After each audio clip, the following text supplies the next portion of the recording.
Recently, the United States government registered two highly unusual web domains, alien.gov and a secondary address simply titled Aliens. If you type either of those URLs into your browser right now, you won't find classified documents or high-resolution photos. You'll hit a digital dead end, just a blank page that offers no immediate information. But the White House has officially gone on record about these empty pages, telling the public to stay tuned. They are promising that sensitive information regarding extraterrestrial life will populate those addresses very soon. For decades, the standard protocol in Washington for anything UFO-related was denial, deflection, or mockery. Now, the government is building permanent digital infrastructure specifically for the topic. This sudden reversal in policy has fractured public opinion. Those watching the development are splitting into two distinct camps, each proposing a different motive for why the government is taking this step now. And that highlights the danger of a blank government website. When official channels create a vacuum, the public fills it immediately with narratives, ranging from the hope of cosmic truth to suspicions of cynical political manipulation. The first major theory is the smokescreen. This view is rooted in a deep-seated distrust of political timing and the practice of media misdirection. Under this lens, the Trump administration has no interest in scientific transparency. Critics argue they are using the promise of alien disclosure as a highly calculated engineered distraction.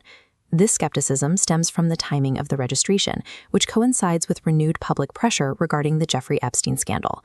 The theory suggests the administration needs a massive news event to pull focus away from these damaging controversies. We have seen this dynamic before. During the height of tension surrounding the Iran war, a mainstream news cycle largely stopped reporting on Epstein. A massive geopolitical event successfully displaced the controversy in the public eye. Extraterrestrial life is a topic so existentially massive that it dominates the conversation.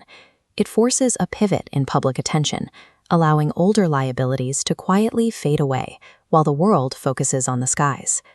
If the smokescreen theory is correct, these upcoming website launches aren't about science at all. They are a media strategy designed to bury political problems under a mountain of sensationalism. The forced hand theory suggests the government is acting out of necessity. In this view, the establishment of these websites is a reactive measure rather than a proactive choice.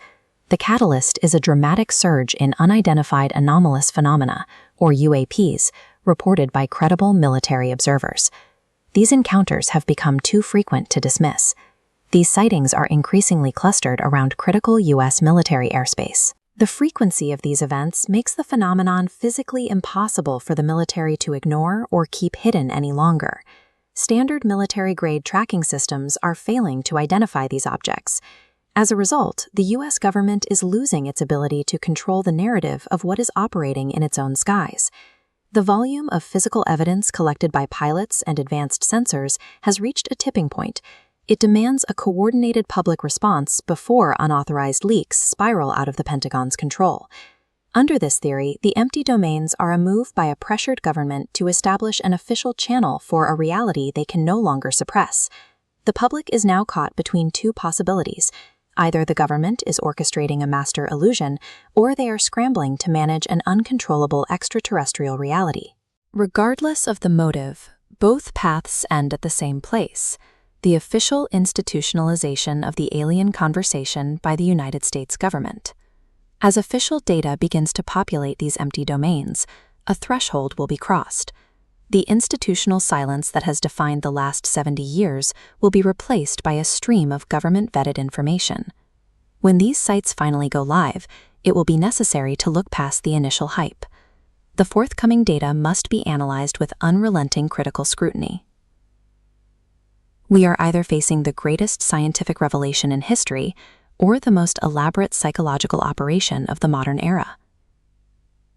Whether it turns out to be a calculated distraction or a genuine cosmic disclosure, the launch of these sites marks a transition toward the U.S. government sharing information it has long held private.